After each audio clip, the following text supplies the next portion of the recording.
உங்க toilet cleaner bison toilet cleaner குவாலிட்டியை விட பெட்டர்னு நிரூபிச்சா உங்க மொத்த பணமும் ரீஃபண்ட். பைசன் டாய்லெட் கிளீனர் இப்போது 79 ரூபாயில்.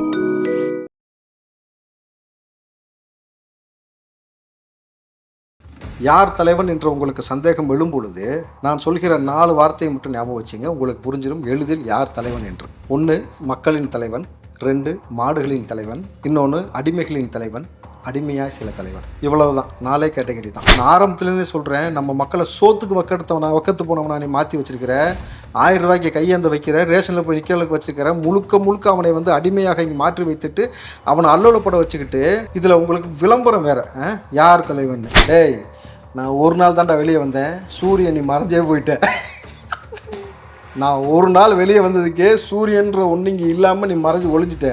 தொடர்ந்து நான் 1 மாதம் வந்தேன்னு வச்சுக்க, சூரியன் ஒன்று அடுத்து 10 வருஷத்துக்கு தமிழ்நாட்டுக்குள்ளே இருக்காது பார்த்துக்க அப்படின்னு சொல்லியிருக்கேன். விளக்குமாறு ஒரு லாரி ரோடு ஏற்றி அனுப்பிச்சி விட்றான்னு இருக்கேன். புது விளக்குமாறு இல்லாட்டி பரவாயில்ல, பழைய விளக்குமாறு இருந்தாலும் பரவாயில்ல, ஊருக்குள்ளே கலெக்ட் பண்ணி அனுப்பிச்சி வை. இங்கே கொடுத்து டிஸ்ட்ரிபியூட் பண்ண வேண்டியது இருக்குது. இந்த ரொட்டி தர்றேன், பன்னு தர்றேன்னு நான் அப்படியே ஆணவமாக பேசிட்டு ஊருக்குள்ள ஒருத்தன் வருவான், மக்கள் பரிந்துரைக்கும் போது ஏடாகுடமாக பேசுவாங்க, கொடுத்தோம்னா லைட்டாக மந்திரிக்கிறதுக்கு தேவைப்படும் அப்படின்னு சொல்லியிருக்கேன். ஏன்னா சார், மக்களுடைய வழி புரியல, மொழி புரியல, அவன் எவ்வளோ கஷ்டப்படுறான்னு தெரியல. யாரெல்லாம் உன்னிடம் பாதுகாவல் தேடுகின்றோம். உனது பேரெல்லா டிவிகே சீஃப் விஜய், கழக தொண்டர்கள், தோழர்கள், நிர்வாகிகள், பொதுமக்கள், வெர்ச்சுவல் வாரியர்ஸ் அனைவருக்கும் நீ பாதுகாப்பளித்திடுவாயாக இறைவா. அவர்கள் மேற்கொண்டுள்ள இந்த பயணம் 100% வெற்றியையும் பாதுகாப்புடையதாகவும் இருக்க உன்னிடம் மன்னிப்பு கோரி மன்றாடி கேட்கின்றோம் இறைவா. யா அல்லாஹ், அத்தனை நீ நிறைவேற்றிக் கொடுப்பாயாக இறைவா. வருகின்ற 2026 டிவிகே சீஃப் விஜய் மிகப்பெரிய அளவில் வெற்றி பெற்று ஆட்சி அமைக்க உதவி புரிவாயாக ரஹ்மானே. இந்த வெற்றி ஒரு தனிப்பட்ட மனிதனுடைய வெற்றி மட்டும் அல்ல, இந்த நாட்டுக்கே கிடைத்த மிகப்பெரிய வெற்றியாகும். யா அல்லாஹ், என்னுடைய விருப்பம் இதுதான். யா அல்லாஹ், இது நியாயமாக இருந்தால் அதை நீ நிறைவேற்றிக் கொடு இறைவா. நிறைவேற்றி தருவான் ரப்பு என்ற முழு நம்பிக்கையோடு புறப்படுகிறேன். அமீன் அமீன் அரபுல் ஆலமீன். எல்லா புகழும் இறைவன் ஒருவனுக்கே. மெக்கா நகரில் அதுமாரி, அதாவது மெக்காவில் உட்காந்து வேண்டுதல் செய்கிறாங்க. இறைவா, இந்த 2026 வந்து டிவிகே என்ற ஒரு கட்சி, விஜய் தலைமையிலான கட்சி, அந்த கட்சி இந்த நாட்டுக்கு தமிழ்நாட்டுடைய ஆட்சியில் உட்காரணும். அந்த டிவிகே சார்ந்த தலைவருக்கும் விஜய் அவர்களுக்கும் அந்த தொண்டர்களுக்கும் குறிப்பாக மக்களுக்கும் விர்ச்சுவல் வாரியர்ஸுக்கும் உரிய பாதுகாப்பை வழங்கிட இறைவா அப்படின்னு சொல்லி அவங்க வேண்டுதல் வைக்கிறாங்க. அந்த காணொலி நீங்கள் பார்த்துருப்பீங்க. எந்த அளவுக்கு அவங்க மனமுருகி வேண்டுகிறார்கள். இந்த கொடுங்கோல் ஆட்சியாளரிடமிருந்து மக்களை பாதுகாப்பதற்கு எங்களுக்கு இறுதிக்கட்ட வாய்ப்பாக உன்னிடம் நாங்கள் வேண்டுதலை வைக்கிறோம்.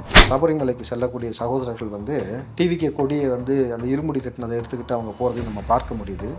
தேவாலயங்களில் வந்து பிரார்த்தனை செய்கிறது நம்ம பார்க்க முடியும் பொழுது, சாதி மதங்களை கடந்து இன்றைக்கு விஜயவுக்கு கிடைக்கக்கூடிய அந்த வரவேற்பு, மக்கள் இந்த திமுக ஆட்சியின் மீது இருக்கக்கூடிய வெறுப்பு எல்லாத்தையும் எப்படி பிரதிபலிக்கிறாங்கன்னு பார்க்குறீங்களா? இந்த லட்சணத்தில் உங்களுக்கு வருது, உங்களுக்கு ஓட்டு போடுவாங்களா சிறுபான்மையினர்? பார்த்தேன் சார், இந்த ஓஎம்ஆர்லேயும் இப்போ இந்த நார்த் மெட்ராஸ் முழுக்க அந்த பைக் வந்து 3 அடிக்கு மேலே தான் தண்ணி போகுது. பைக் வந்து 3 அடி கீழே இருக்குது, அவ்வளோ தண்ணி இருந்துச்சு. அது எங்கள் வீட்டு பக்கத்தில் ஒரு குழந்தை இருக்குது, அவன் ஒன்றுக்கு போயிட்டான். அந்த தண்ணி தான் அது. ஆமாம், அவன் ஒரு வாட்டி போன ஒன்றுக்கு தான் வந்து ஊர் முழுக்க 3 அடிக்கு தண்ணி நிற்கிது. இன்னொரு வாட்டி பேஞ்சிடாதான்னு சொல்லிட்டு வந்திருக்கேன். ஒரு கழுத்தளவு தண்ணியில் போயிடும், என்ன மக்கள்லாம் மூழ்கிடுவாங்க. அப்புறமேட்டு தளபதிட்டு நம்ம சொல்லி பைக்கு கொடுக்க வேணாம், தளபதி போட்டு கொடுங்க, வீட்டுக்கு பைக் வேணாமா, போட்டு தான் வேணுமா, 6 மாதத்துக்கு கொஞ்சம் எல்லாம் சரி பண்ணுற வரைக்கும் நீங்கள் ஃபஸ்ட்டு போட்டு கொடுக்க சொல்லுங்கள் நம்ம சகோதரர்கள், அதில் ஏறி போகலாம். அப்படியே அந்த பையன் பேஞ்சான்ல, அதை ஒரு ஆளுக்கு ஒரு கிளாஸ் பிடிச்சி இந்த முட்டு கொடுக்க சொல்லலாம் அப்படின்னு சொல்லியிருக்கேன். பெட்ரோலுக்ஸ் நெஞ்சங்களுக்கு வணக்கம். நான் கார்த்திக். இன்றைய நேர்காணலில் நம்முடைய இணைந்திருப்பவர் திரு ராவுத்தர் இப்ராஹிம் அவர்கள். வணக்கம் சார். வணக்கம் சார்.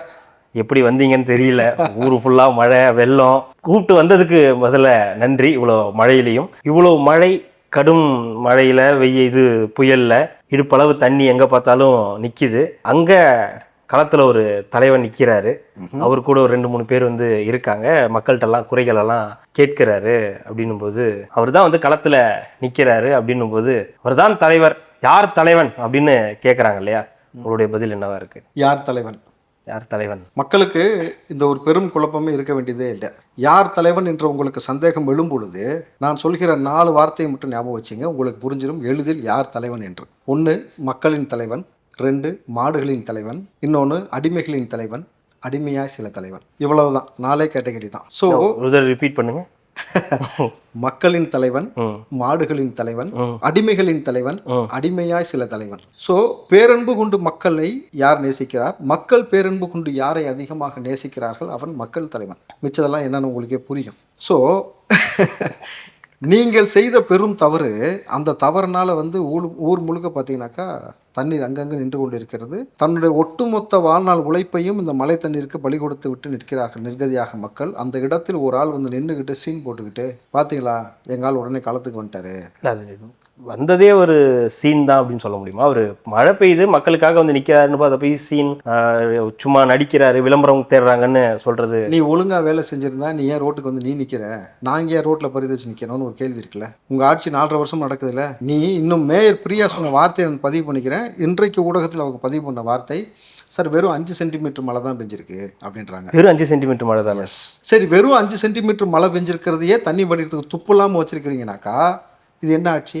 இதுக்கு எதுக்கு எல்லா இடத்துலையும் மோட்ரு, எதுக்கு மோட்ரு வச்சு நீ எடுக்கிறீங்க, எதுக்கு டிராக்டர் வச்சு தண்ணி எடுக்கிறீங்க? அப்போது இதை சரி செய்ய துப்பு இல்லை. நாங்கள் எல்லாருக்கும் இரவில் வந்து எல்லாத்துக்கும் உணவு போடுவதற்கு ஏற்பாடு செஞ்சுருக்கோம். நான் ஆரம்பத்துலேருந்தே சொல்கிறேன், நம்ம மக்களை சோத்துக்கு வக்கத்து போனவனா நீ மாற்றி வச்சிருக்கிற, 1000 ரூபாய்க்கு கையேந்த வைக்கிற, ரேஷனில் போய் நிற்கிறதுக்கு வச்சுருக்கிற, முழுக்க அவனை வந்து அடிமையாக இங்கே மாற்றி வைத்துட்டு அவனை அல்லோலப்பட வச்சுக்கிட்டு, இதில் உங்களுக்கு விளம்பரம் வேற, யார் தலைவன்? மோட்டரில் அந்த வச்சு டிராக்டர் வச்சு தண்ணி எடுக்கிறதும் தவறுதான்னு சொல்கிறீங்களா? அது இந்த தண்ணியை வந்து உடனே ரெஸ்கியூ பண்ணுறதும் தவறா? இந்த தண்ணி நிற்கக்கூடாதுன்றது தானே நம்மளுடைய கான்செப்ட். Basic concept. மோட்டர் எதுக்கு கொண்டு வந்தாங்க தெரியுமா? இந்த புரியாத 200 ரூபா தற்கொலைங்களுக்கு சொல்கிறேன், தற்கொலைன்னு சொல்லக்கூடாதோ, சரி இந்த புரியாத 200 ரூபா முட்டா பசங்களுக்கு சொல்கிறேன். மோட்டருன்னு ஒன்று கண்டுபிடிச்சது பூமிக்கு அடியில் இருந்து தண்ணீரை உறிஞ்சி எடுத்து போர் போட்டு நம்ம கொடுக்குறதும், கிணத்துல தண்ணி இருக்கும்ல அதை எடுத்து வயல்களுக்கு பாய்ச்சறதுக்கு தான் தண்ணீர் வந்து மோட்ரு யூஸ் பண்ணோம். ஊர் முழுக்க ஊருக்குள்ளே இருக்க தண்ணீர் எடுத்து கொண்டு போய் வெளியேற்றுறதுக்கு மோட்ரு அவசியமற்றது. அப்போனா நீ அந்த இடத்துல லேக், நீ ஒரு வேலையும் செய்யலைன்றதை ஃபஸ்ட்டு நீங்கள் புரிஞ்சுக்கணும். இதில் இந்த 200 ரூபா பசங்க, ஏய் என்ன மழை பெய்யுற நீ உன் இஷ்டத்துக்கு அப்படின்னு மழை கூட சண்டை போட்டுட்டு இருக்காங்களாம். யார் ஆட்சியில் நீ மழை பெஞ்சிக்கிட்டு இருக்கிற? டேய் மழை சொல்லுதான். ஏண்டா உங்கள் மாடல் ஆட்சியில் நீ சொன்ன நான் மாடல் மாதிரிலாம் மழை பெய்யணுமா, முட்டா பேல போடான்ட்டு அது பெஞ்சிக்கிட்டு இருக்கு. இல்லை முதலமைச்சர் தான் சொல்லுவாரு, நம்ம என்னைக்குமே அவுட் ஆஃப் கண்ட்ரோல் தான், மத்திய அரசுக்கு எப்பவுமே நம்ம வந்து அவுட் ஆஃப் கண்ட்ரோல் தான். மழையும் அதே தான் சொல்லுது, உங்களுக்கெல்லாம் கண்ட்ரோல், நான் அவுட் ஆஃப் ஹைலைட் என்னன்னா, என்னைக்கு மழை பெய்யுன்னு சொன்னாங்களா இன்னைக்கு பெய்யல. அதுதான் சார், அதான் நீங்க இயற்கையோட விளையாடாதீங்கன்றது சொல்றது. இயற்கை இவர்களோடு விளையாடுவதே உங்க லட்சணத்தை மக்கள்கிட்ட எடுத்து காட்டுறது. நீங்க டிசைன் உருட்டுறீங்களடா பாரு. நான் என்னுடைய சார், நீங்கள் இலங்கையில் பெய்ந்த அளவுக்கு இங்கே மழை கிடையாது. இப்போ நீங்கள் இலங்கையில் மழை பெஞ்சு ஊரே வெள்ளக்காடாக இழைஞ்சிருக்குல்ல, அப்படி இங்கே நடந்திருந்தாக்கா நீங்கள் சொல்லலாம் அது இயற்கை பேரழிவுன்னு சொல்லலாம். 5 சென்டிமீட்டர் மழை தான் பெஞ்சிருக்குன்ற ஊர் முழுக்க தண்ணி நிற்கிது. இதில் வந்து மழை பெய்யான்ட்டு மலைகிட்ட போய் மண்ணு கட்டி நிற்கிறீங்க மழை பெய்யுங்க. ஊர் முழுக்க இருக்கக்கூடிய தண்ணீரை வெளியேற்றுவதற்கு எந்த ஒரு வழியுமே பண்ணாமல் நாங்கள் சோறு போடுறோம், நாங்கள் களத்தில் வந்து நிற்கிறோம் அப்படின்றது எவ்வளோ பெரிய முட்டாள்தனத்தில் உச்சம் உங்களுக்கு புரியுதுல்ல? இல்லை அதுக்கும் ஒரு இது இருக்கணும் இல்லையா, உள்துறையில் கேட்கணும் இல்லையா, இந்த மாதிரி இது வரேன், இந்த டைமுக்கு வரேன், வந்துட்டு இத்தனை மணி வரைக்கும் பெய்வன் எதனா ஒரு அப்டேட் கொடுக்கறதே கிடையாது. மழை தானே இஷ்டத்துக்கு வருது, இஷ்டத்துக்கு போகுது. அப்புறம் இங்கே ஆட்சி செய்கிறவங்களுக்கு ஒரு மரியாதையே இல்லைல்ல, அதான் உனக்கு மதிக்கலன்னு தெரியுது இல்லை? அது இதில் என்னன்னாக்கா, அது மழை கேட்குதான். ஏண்டா உன் ஆட்சியில் பயமே இல்லாமல் ஒருத்தன் அனுதாபின்னு காலேஜுக்குள்ளே போகிறான், பொம்பளை பிள்ளை மேலே கை வைக்கிறான், குழந்தைங்க மேலே கை வைக்கிறான், நான் மட்டும் மயிரை உங்கள்கிட்ட கேட்டுட்டு வரணுமா அப்படின்ட்டு, நான் யாருன்னு நீ தெரிஞ்சுக்க அப்படின்ட்டு மழை ஒரு வார்த்தை சொல்லிச்சான். என்ன சொல்லிச்சான்? டேய் நான் ஒரு நாள் தான்டா வெளியே வந்தேன், சூரியன் நீ மறைஞ்சே போயிட்டேன். நான் ஒரு நாள் வெளியே வந்ததுக்கே சூரியன்ற ஒன்று இங்கே இல்லாமல் நீ மறைஞ்சு ஒழிஞ்சிட்ட. தொடர்ந்து நான் 1 மாதம் வந்தேன்னு வச்சுக்க. 1 மாதம்லாம் வேண்டாம், நம்ம ஊருக்கு ஒரு வாரம் ஜாஸ்தி இருந்தாலும் இவங்களை மொத்தமாக அடித்து விரட்டுறதுக்கு தேவையில்ல, அது யோசிக்கும்ல. சொல்லிச்சான் தொடர்ந்து நான் 1 மாதம் வந்தேன்னா சூரியன் ஒன்று அடுத்து 10 வருஷத்துக்கு தமிழ்நாட்டுக்குள்ளே இருக்காது பார்த்துக்க அப்படின்னு சொல்லியிருக்கேன். நான் இப்போ அது குறித்து தான் நான் வந்து இப்போ இன்றைக்கு கூட ஒரு பதிவு போட்டேன். நீங்கள் அந்த பதிவு பார்த்தீங்களா? அதாவது சனியும் பிணியும் நம்மை ஆக்கிரமித்திருப்பதை பெரும் கடலாய் மாறி நிற்கும் சாலைகளை பார்த்தாலே தெரிகிறது. நோயற்றவன் உணவின்றி தவிக்கிறான், நோயுள்ளவன் மருந்தின்றி தவிக்கிறான், பாடசாலைகள் மூடப்பட்டன, மக்களை பலி கொடுக்கும் மதுக்கடைகள் மட்டும் பத்திரமாய் திறந்துள்ளன, திராவிட மாடல் ஆட்சி அப்படின்னு ஒரு பதிவு போட்டேன். எந்த அளவுக்கு இங்கே எதற்கு பிரதான முக்கியத்துவம் கொடுக்கப்படுதுன்னு பாருங்களேன். மலையில் சாராய பாட்டில் அது வைக்கிற அட்டை பாக்ஸ் இருக்குல்ல, ஒயின் ஷாப்புக்கு வரதில்ல, அந்த அட்டை பாக்ஸ் கூட நினைஞ்சதே இல்லை சார். இது வரைக்கும் நிறைய விட்டதில்லை இந்த மாடல் ஆட்சி அப்படின்னும் பொழுது அன்னைக்கு அவர் சொன்னார். அதோடைய அர்த்தம் எனக்கு இன்றைக்கி தான் புரிஞ்சுச்சு. என்னது? எந்த கொம்பனும் தொடக்கூட முடியாதுன்னாரு. கடைசியில் ஒயின் ஷாப்போடைய அந்த பாட்டில் இருக்குல்ல, அந்த அட்டை பாக்ஸை கூட தொட முடியாதுன்னு சொல்லியிருக்காரு சார். அது எனக்கு இப்போ தான் புரியுது. நான் எப்போயுமே சொல்கிறது, இந்த திமுககாரங்க வந்து ஒரு மேட்ரை சொன்னா கூர்ந்து கவனிங்க. ஏன்னா அண்ணா மண்ணு பெரியார் மண்ணுன்னு சொன்னப்போ நமக்கு அப்போ புரியல, எல்லாம் மண்ணை தேடி வித்தாங்க. புரியுதுங்களா? எந்த கொம்பனும் தொட முடியாதுன்னு சொன்னது ஃபுல்லாக ஒயின் ஷாப் பாட்டில் சார். அட்டை பாக்ஸ் ஒரு துளி கூட நினைக்கல சார். அவ்வளோ சேஃப்டியாக கொண்டு போய் அழகாக நின்றுருக்காங்க. நெருக்கத்தில் சார் இவ்வளோ வரவங்க இதுக்கு கொடுக்குது, பணம் கொடுக்குது, அதை போய் நனைய விட்டா எப்படி சார்? அப்புறம் எப்படி சார் வாங்குவாங்க? என்னது? இவ்வளோ பேர் புழங்குறது அது, அதை நனைய விட்டீங்கன்னா எப்படி? பணம் கொடுக்குதா? நிறைய பணம் கொடுக்குதுல்ல, நிறைய கூடவே பணத்தையும் கொடுக்குதுல்ல. இது நமக்கு பிரதானம். 10 லட்ச ரூபா கொடுக்குறோம்ல. நீங்க விற்கிறதுலேயே வாங்கி குடிச்சிங்கன்னா எப்படி காசு கிடைக்கும்? அது இல்லாமல் ஏதாவது குடிச்சாதான் காசு. நான் எங்கள் ஊரில் இப்போ சொல்லியிருக்கிறேன் சார், கொஞ்சம் காய்ச்சிங்கண்ணா. இல்லை அதெல்லாம் இல்லை. ஒரு விளக்குமாறு ஒரு லாரி ரோடு ஏற்றி அனுப்பிச்சி விட்றான்னு இருக்கேன். புது விளக்குமாறு இல்லாட்டி பரவாயில்ல, பழைய விளக்குமாறு இருந்தாலும் பரவாயில்ல, ஊருக்குள்ளே கலெக்ட் பண்ணி அனுப்பிச்சி வை, இங்கே கொடுத்து டிஸ்ட்ரிபியூட் பண்ண வேண்டியது இருக்குது. இந்த ரொட்டி தர்றேன், பன்னு தர்றேன்னு நான் அப்படியே ஆணவமாக பேசிட்டு ஊருக்குள்ள ஒருத்தன் வருவான். மக்கள் பரிந்துரைக்கும் போது ஏடகுடமாக பேசுவாங்க, கொடுத்தோம்னா லைட்டாக மந்திரிக்கிறதுக்கு தேவைப்படும் அப்படின்னு சொல்லியிருக்கிறேன். ஏன்னா சார், மக்களுடைய வழி புரியல, மொழி புரியல, அவன் எவ்வளோ கஷ்டப்படுறான்னு தெரியல. அவன் அரும்பாடுபட்டு விவசாயம் பண்ணதெல்லாம் நிர்கதியாக நிற்கிது இங்கே ஊருக்குள்ளே. சார் சிட்டிக்குள்ளே எங்கேயா தண்ணி நிற்கிதா? சிட்டிக்குள்ளே எங்கேயா தண்ணி நிற்கிதா? தண்ணி நிற்கல சார், எல்லாம் வித்துருச்சு, எங்கேயுமே இல்லையா, காலியா. திருப்பி வந்து ஃபேக்ட்ரிக்கு ஆர்டர் போட்டிருக்காங்க. அது வேறு, அது வந்து வியாபாரம் ஆகிட்டே தான் இருக்கும். அதெல்லாம் நீங்கள் நிமிஷத்துக்கு ஏதாவது வியாபாரம் ஆகிட்டு தான் இருக்கும். ஆனால் இங்கே பைக் இருக்குல்ல, பைக்கு கிட்டத்தட்ட 3 அடி தண்ணீர் வந்து ரோட்டில் நின்றுட்டு இருக்கு சார். நீங்கள் ஓஎம்ஆர் ரோடுக்குள்ளே பைக்கில் போக முடியல, நார்த் மெட்ராஸ் போக முடியல. பல இடங்கள் பார்த்தீங்கன்னாக்கா அப்படியே மேடான இடங்கள்ல இருக்க வேண்டியதானே சார். நீங்கள் ஏன் சார் பள்ளத்தில் போயிட்டு இருந்துக்கிட்டு அப்புறம் ரோடு இல்லை தண்ணி வந்துச்சுன்னா யார் என்ன பண்ண முடியும்? மேடானதுன்னா எப்படி திருநின்ற மேலே போய் நிற்கிறதா வழி இல்லை? கைலாசால எனக்கு புரியலை. நீங்கள்லாம் கஷ்டப்படக்கூடாது அப்படின்னு சொல்லி தான் வேளச்சேரி மாதிரியான ஏரியாக்கள் எல்லாம் வந்து பாலம் கட்டி வச்சிருக்கு கார் நிறுத்துறதுக்கு. உங்களுக்கு வீட்டையும் கட்டி கொடுத்து அதுக்கு பார்க்கிங்க்கு பாலத்தையும் கொடுத்து மேலே பாலத்தில் காரை நிப்பாட்டிட்டு கீழே தூக்கு போட்டு தொங்கிருன்றியா? அது என்ன சொல்ல வரீங்க? இல்ல சார், பார்க்கிங்க்கும் இடம் கொடுத்துருக்காங்கன்ற, உங்களுக்கு அதுக்கு ஃபைன் கூட போடுறது கிடையாது. பரவாயில்ல நிறுத்திக்கிங்கன்னு சொல்றாரு. பார்க்கிங்கும் இடம் கொடுத்துருக்கீங்க, பாட கட்டுறதுக்கு இடம் கொடுத்துருக்கீங்க, யாருக்கு எது சௌரியமோ அதில் ஏறி படுத்துங்க அப்படின்றது சார். இது நல்ல ஆட்சிக்கான அழகு இது கிடையாது. முதலமைச்சர் ஒரு பக்கம் அளந்து விடுறாரு, அக்கா மேயர் வந்து அது ஒரு பக்கம் உட்காந்து அளந்து விடுது, சேகர்பாபு ஒரு பக்கம் அளந்து விடுறாரு. இதில் எங்கள் அண்ணன் நிறைய பேர் இருக்காரு. எந்த அண்ணன் தெரியலையே. ஷூ. ஒரு மாதத்திற்கு முன்பாக மழையை ரசியுங்கள், மழையை கொண்டாடுங்கள், மழையை மகிழ்ச்சியாக வரவேறுங்கள். துபாய் போன்ற நாடுகளில் மழை இல்லாமல் அதெல்லாம் கஷ்டப்பட்டுட்டு இருக்கிறான், நீங்கள் நம்ம ஊருக்கு மழை வந்தால் என்ஜாய் பண்ணுங்கன்னாரு. இல்லை, நீங்கள் அன்னைக்கு சொன்னப்போ கூட எனக்கு கொஞ்சம் ஒரு முரண் இருந்துச்சு. என்ன சார், ஆனால் இன்னைக்கு இந்த ரோட்டில் போயிட்டு வந்தேன், டுவர்ட்ஸ் இங்கேருந்து வலசரவாக்கம் வரைக்கும் தான் போயிட்டு வந்தேன். ஆட்டோவில் தான் போனேன். முடிஞ்சு. நல்லா பேர் வச்சாண்டா, ஆட்டோக்காரர் சொல்கிறாரு உட்காந்துக்கிட்டு இன்னொருத்தர்கிட்ட, மச்சான் தயவு செய்து இந்த வலசரவாக்கம் ரூட்டில் வந்துடாத. இங்கேருந்து நீங்கள் இதை மட்டும் தானே கேட்டீங்க, ஓஎம்ஆர் பக்கம் வந்துடாத, இந்த பக்கம் குளத்தூர் பக்கம் வந்துடாத, இந்த பக்கம் வந்து வேளச்சேரி பக்கம் வந்துடாத, இந்த பக்கம் விருகம்பாக்கம் பக்கம் வந்துடாத, நார்த் மெட்ராஸ் எண்ணூர் பக்கம் வந்துடாத, எங்கேயுமே எவனும் வந்துடாத, மொத்தம் இங்கே இருந்துடாத. புரிஞ்சா உங்களுக்கு? எல்லாரும் சார், ஒரு முதியவரை நீங்கள் பார்த்துருக்கலாம், அந்த காணொலி பார்த்துருக்கலாம். 2 நாளாக வந்து நான் சாப்பிடலன்னு சொல்லி வயது முதியவர் அழுகிறாரு சார். ஒரு மனிதன் வந்து பொது வெளியில் அழுகிறதுன்னு இருக்குல்ல, அவ்வளோ சீக்கிரம் யாருமே அழமாட்டாங்க, அவர்களுக்கு தன்மானம் இருக்கும், தனிமையில் தான் அழுவாங்க. அந்த வயது முதிர்வு இத்தனைக்கும் யார்ட்டையும் 10 காசு கேட்கல, உழைச்சி சாப்பிட்றாரு, முடிவெட்டுற கடை வச்சுருக்காரு. அவர் கடை முழுக்க தண்ணி போய் நின்று, நான் 2 நாளாக சாப்பிடல, எனக்கு 2 பிள்ளைங்க இருக்காங்க, 10 ரூபா கூட கொடுக்க மாட்டானுங்க, எனக்கு பிழைக்க முடியல, 2 நாளாக சாப்பிடலன்னு பசியில் அழுகிறாருல. பசியில் அழுகிறதுன்னு இருக்குல்ல, சாதாரண விஷயம் கிடையாது.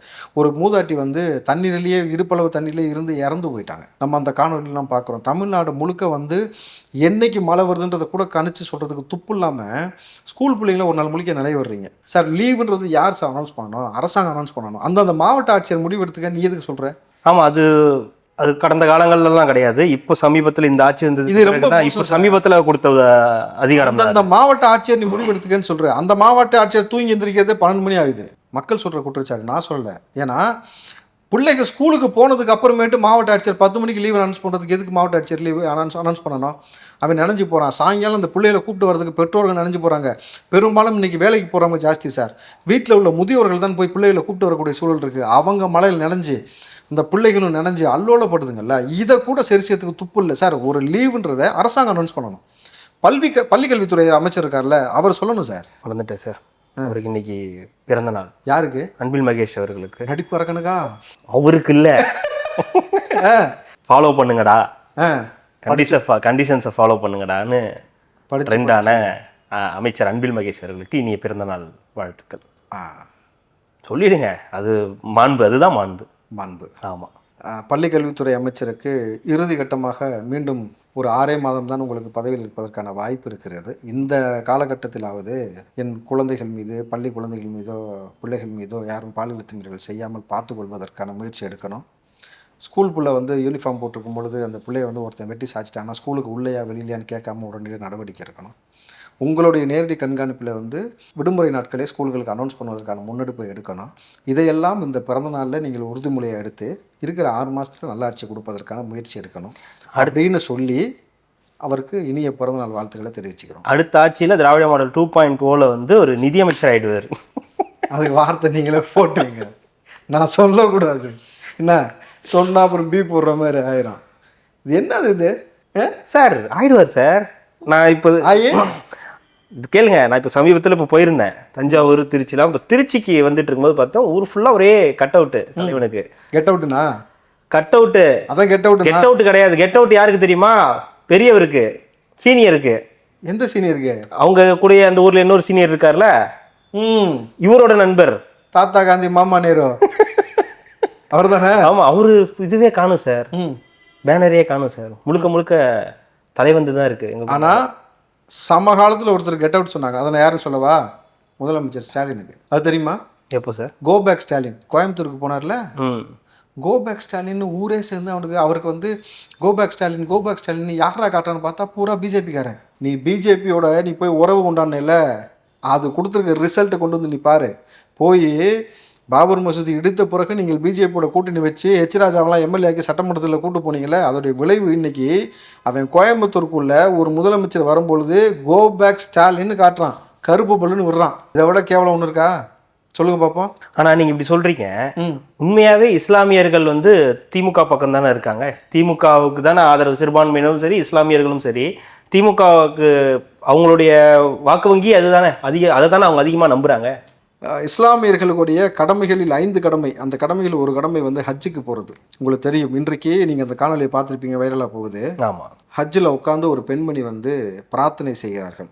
அதாவது எங்களுக்கு சொல்லப்பட்ட கோட்பாடின்படி இறைவனிடம் கையேந்துங்கள், அவன் இல்லை என்று சொல்லுவதில்லை.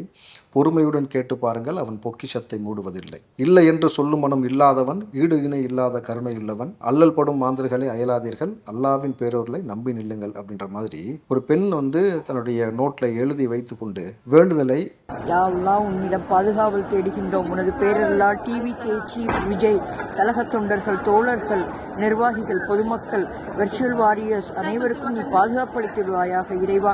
அவர்கள் மேற்கொண்டுள்ள இந்த பயணம் 100% வெற்றியையும் பாதுகாப்புடையதாகவும் இருக்க உன்னிடம் மன்னிப்பு கோரி மன்றாடி கேட்கின்றோம் இறைவா. யா அல்லாஹ் எத்தனை நீ நிறைவேற்றிக் கொடுப்பாயாக இறைவா. வருகின்ற 2026 டிவிகே சீஃப் விஜய் மிகப்பெரிய அளவில் வெற்றி பெற்று ஆட்சி அமைக்க உதவி புரிவாயாக ரஹ்மானே. இந்த வெற்றி ஒரு தனிப்பட்ட மனிதனுடைய வெற்றி மட்டும் அல்ல, இந்த நாட்டுக்கே கிடைத்த மிகப்பெரிய வெற்றியாகும். யா அல்லாஹ், என்னுடைய விருப்பம் இதுதான். யா அல்லாஹ், இது நியாயமாக இருந்தால் அதை நீ நிறைவேற்றிக் கொடு இறைவா. நிறைவேற்றி தருவான் ரப்பு என்ற முழு நம்பிக்கையோடு புறப்படுகிறேன். அமீன் அமீன் அரபுல் ஆலமீன். எல்லா புகழும் இறைவன் ஒருவனுக்கே. மெக்கா நகரில் அதாவது மெக்காவில் உட்காந்து வேண்டுதல் செய்கிறாங்க. இறைவா, இந்த 2026 டிவிகே என்ற ஒரு கட்சி, விஜய் தலைமையிலான கட்சி, அந்த கட்சி இந்த நாட்டுக்கு தமிழ்நாட்டுடைய ஆட்சியில் உட்காரணும். அந்த டிவிகே சார்ந்த தலைவருக்கும் விஜய் அவர்களுக்கும் அந்த தொண்டர்களுக்கும் குறிப்பாக மக்களுக்கும் விர்ச்சுவல் வாரியர்ஸுக்கும் உரிய பாதுகாப்பை வழங்கிட இறைவா அப்படின்னு சொல்லி அவங்க வேண்டுதல் வைக்கிறாங்க. அந்த காணொலி நீங்கள் பார்த்துருப்பீங்க. எந்த அளவுக்கு அவங்க மனமுருகி வேண்டுகிறார்கள். இந்த கொடுங்கோல் ஆட்சியாளரிடமிருந்து மக்களை பாதுகாப்பதற்கு எங்களுக்கு இறுதிக்கட்ட வாய்ப்பாக உன்னிடம் நாங்கள் வேண்டுதலை வைக்கிறோம் அப்படின்னு சொல்லி ஒரு இஸ்லாமிய பெண்மணி மெக்காவில் உட்காந்து, சார் நீங்கள் கிறிஸ்தவர்களுக்கு ஜெருசலம் மாதிரி உங்களுக்கு இஸ்லாமியர்களுக்கு உங்களுக்கு தெரியும், இது வந்து எங்களுக்கு 5 கடமைகள் ஒரு கடமையாக இருக்கக்கூடிய மெக்காவில் உட்காந்து ஒரு பெண்மணி வந்து வேண்டுதல் செய்கிறாங்கன்னா இது ஒரு பெண்மணியோட வேண்டுதல் தான் இன்னொரு நபர் காணொலியை எடுத்து அனுப்புகிறாங்க. அந்த ஒட்டுமொத்த இஸ்லாமிய சமூகமும் இதைத்தான் வேண்டு கொண்டிருக்கிறது. ஏன்னா எங்கள் மார்க்கம் போதித்தது கொடுங்கோல் ஆட்சியாளன் பக்கம் நிற்காதே, மக்களை வதைக்கக்கூடிய நபர்களின் பக்கம் நிற்காதே, இயற்கை வளங்களை திருடக்கூடிய நபர்களின் பக்கம் நிற்காதே. இந்த கொடுங்கோல் ஆட்சியாளர்களுக்கு எதிராக மக்களுடைய எங்களுக்கு போதிக்கப்பட்டது எப்படின்னா, உனக்கு கொடுக்கப்பட்ட அதிகாரத்தை கொண்டு உன் கண் நடக்கக்கூடிய அவலங்களை தடுப்பதற்கு நீ எப்படி வேண்டுதல் செய்வன்னு சொல்லப்பட்டிருக்கு. உனக்கு அதிகாரம் உச்சபட்சமாக இருந்தால் கரங்களை கொண்டு தடு, இல்லை என்றால் சொல்லை கொண்டு தடு, இல்லை என்றால் உன்னுடைய வேண்டுதலை கொண்டு தடு அப்படின்னு சொல்லும் பொழுது இன்றைக்கி அந்த வேண்டுதல் வந்து புனித நகரில் வந்து அந்த வேண்டுதல் வைக்கிறாங்க.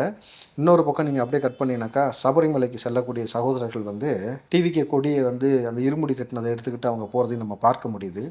தேவாலயங்களில் வந்து பிரார்த்தனை செய்வதை நம்ம பார்க்க முடியும் பொழுது சாதி மதங்களை கடந்து இன்றைக்கு விஜயத்துக்கு கிடைக்கக்கூடிய அந்த வரவேற்பு, மக்கள் இந்த திமுக ஆட்சியின் மீது இருக்கக்கூடிய வெறுப்பு எல்லாத்தையும் எப்படி பிரதிபலிக்கிறாங்கன்னு பார்க்குறீங்களா? இந்த லட்சணத்தில் உங்களுக்கு வருது, உங்களுக்கு ஓட்டு போடுவாங்களா சிறுபான்மையினவர்?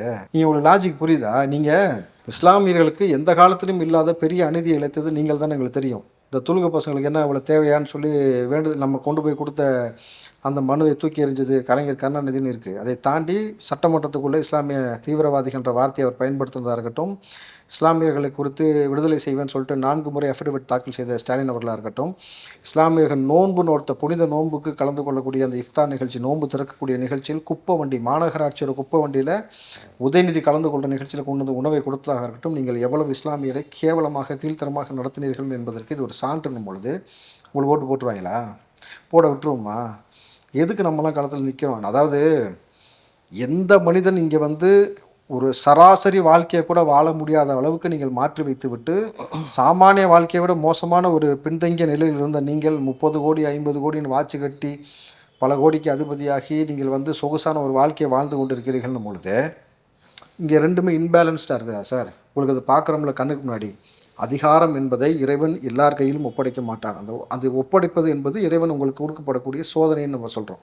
நீ அந்த அதிகாரத்தை பயன்படுத்தி மக்களுக்கு நல்லது செஞ்சேன்னா அதற்கேற்ப உனக்கு நல்லது விடையும். அதிகாரத்தை பயன்படுத்தி நீங்கள் வந்து மக்கள் வளத்தை பணத்தை எவன் ஒருவன் சுரண்டுகிறானோ அவனுக்கு உச்சபட்ச தண்டனை கிடைக்கப்படும் இருக்கு.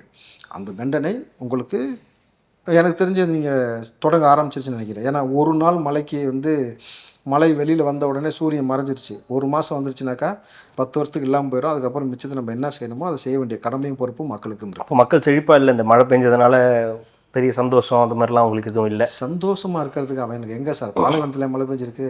மழை பெஞ்சாக்கா அது பெஞ்சிட்டு போயிட்டே இருக்கணும். நீங்கள் ஒரு மழை தண்ணி வந்து சாதாரணமாக வந்து ஒரு மழை பெய்யுது, அது வடிஞ்சு விடக்கூடிய அந்த அளவுக்கு கூட 70 வருஷமாக அந்த கட்டமைப்பு இல்லாமல் ஊருக்குள்ளேயும் வீட்டுக்குள்ளேயும் தண்ணி வருது அப்படின்னாக்கா இவ்வளவு மோசமாக நீங்கள் வந்து இது எப்படி சொல்கிறது? அவனுக்கு எதுக்காக நிதி ஒதுக்கப்பட்டதோ அந்த நிதி எங்கே ஒதுக்கப்பட்டது, எந்த நிதியால் ஒதுக்கப்பட்டது அப்படின்னு ஒரு விஷயம் நீங்கள் புரிஞ்சுக்கிட்டாலே இது தேவையற்றது. இது எப்படி தானி தேவையில்லாத ஆணி இதை புடுங்கியே ஆகணுன்றது புரிஞ்சிடும் இயல்பாக. 4000 கோடி எல்லாம் ஓரளவுக்கு செட் பண்ணி தானே இருக்குது, கரெக்டாக தானே இருக்குது. எங்கே எல்லாம் தண்ணியே இல்லை, மழை ரோட்டில் மழை பெஞ்சிருக்கு, தண்ணி இல்லை. 4000 கோடி சரியாக தானே செலவு செய்யப்பட்டிருக்கு. இந்த பார்த்தேன் சார், இந்த ஓஎம்ஆர்லேயும் இப்போ இந்த நார்த் மெட்ராஸ் முழுக்க அந்த பைக் வந்து 3 அடிக்கு மேலே தான் தண்ணி போகுது. பைக் வந்து 3 அடி கீழே இருக்குது, அவ்வளோ தண்ணி இருந்துச்சு. அது எங்கள் வீட்டு பக்கத்தில் ஒரு குழந்தை இருக்குது, அவன் ஒன்றுக்கு போயிட்டான். அந்த தண்ணி தான் அது. ஆமாம், அவன் ஒரு வாட்டி போன ஒன்றுக்கு தான் வந்து ஊர் முழுக்க 3 அடிக்கு தண்ணி நிற்கிது. இன்னொரு வாட்டி பேஞ்சிடாதான்னு சொல்லிட்டு வந்திருக்கேன். ஒரு கழுத்தளவு தண்ணியில் போயிடும், என்ன மக்கள் எல்லாம் மூழ்கிடுவாங்க. அப்புறமேட்டு தளபதிட்டு நம்ம சொல்லி பைக்கு கொடுக்க வேணாம், தளபதி போட்டு கொடுங்க, வீட்டுக்கு பைக்கு வேணாமா, போட்டு தான் வேணுமா, 6 மாதத்துக்கு கொஞ்சம் எல்லாம் சரி பண்ணுற வரைக்கும் நீங்கள் ஃபஸ்ட்டு போட்டு கொடுக்க சொல்லுங்கள் நம்ம சகோதரர்கள், அதில் ஏறி போகலாம். அப்படியே அந்த பையன் பேஞ்சான்ல, அதை ஒரு ஆளுக்கு ஒரு கிளாஸ் பிடிச்சி இந்த முட்டு கொடுக்குறவங்களாம் கொடுக்க சொல்லலாம் அப்படின்னு சொல்லியிருக்கேன். சமீபத்தில் தஞ்சாவூருக்கு போயிருந்தேன், ஒரு கல்யாணத்துக்காக போயிருந்தேன். இப்போ தஞ்சாவூர் பஸ் ஸ்டாண்டுக்கு வரும்போது ஒரு நண்பர் வந்து பக்கத்தில் வந்து என்னை பேரை சொல்லி கூப்பிட்டாரு. என்னடா அப்படின்னு திரும்பி பார்த்தோன்னா நீங்கள் கார்த்தி தானே? ஆமாம் அப்படின்னு சொன்னோன்னே கட்டி பிடிச்சி வாழ்த்துக்கள்லாம் சொன்னார். நம்ம காம்போ ரொம்ப விஷ் பண்ணார், சூப்பராக இருக்குது தொடர்ந்து பண்ணுங்க அப்படின்னாரு. நிறைய பேர் நம்மளோட கமெண்ட்ஸ்லேயே காம்போ வந்து ரொம்ப நல்லா இருக்கு அப்படின்னு சொல்றாங்க. அந்த பதட்டத்துல ஒரு பேரை கேட்க மறந்துட்டேன். நான் ஊருக்கு போற அவசரத்துலயும் ஒரு பஸ்ஸை பார்க்க பிடிக்கணுன்ற அவசரத்துலயும் அவர் போட்டோலாம் எடுத்துக்கிட்டோம், ஆனா பேர் கேட்க மறந்துட்டேன். முடிஞ்சா அவர் வந்து கமெண்ட் பண்ணாருன்னா நல்லா இருக்கும். உங்களையும் விசாரிச்சாரு, உங்களையும் ரொம்ப பிடிக்கும், உங்களோட வீடியோக்கெல்லாம் தொடர்ந்து பாக்குறேன்னு சொன்னார். சார் உலக நாடுகள் முழுக்க இருந்து நான் என்னுடைய எடுத்து காமிச்சா ஒரு 10,000 மெசேஜுக்கு மேலே இருக்கும். அதாவது நம்ம பல தரப்பில் எல்லாத்துக்கும் பேட்டி கொடுத்தாலும் நம்ம காம்போ குறிப்பாக வந்து ரெட்ரோலெக்ஸில் கொடுக்கறது ரொம்ப நல்லா இருக்கு. நீங்கள் வந்து அரசியல் கருத்தை ஆழமாக ரொம்ப நகைச்சுவையாக கடத்துறீங்க மக்கள் மத்தியிலன்னு சொல்லிட்டு எல்லாரும் சொல்லியிருக்கிறாங்க. உள்ளபடி நீங்கள் போடுற கமெண்ட்லாம் எல்லாம் பார்க்க தான் செய்கிறோம். ஆமாம், நான் பார்த்துட்டு தான் இருக்கோம், எல்லாத்தையும் பார்க்குறோம். ஆமாம், எல்லாத்தையும் கவனிக்க தான் செய்கிறோம். யார் நல்லபடியாக கமெண்ட் போடுறீங்க, யார் இல்லை, அது ரொம்ப கம்மியாக தான் இருக்குது. நல்ல கமெண்ட் தான் நிறையா வந்துக்கிட்டே இருக்குது. அதேமாரி தொடர்ந்து ஆதரவை கொடுத்துக்கிட்டே இருங்க அப்படின்றது தான் நம்மளுடைய கோரிக்கையும். கண்டிப்பாக சார், அடுத்தடுத்து தொடர்ந்து பேசலாம். மிக்க மகிழ்ச்சி. நன்றி. நன்றி சார்.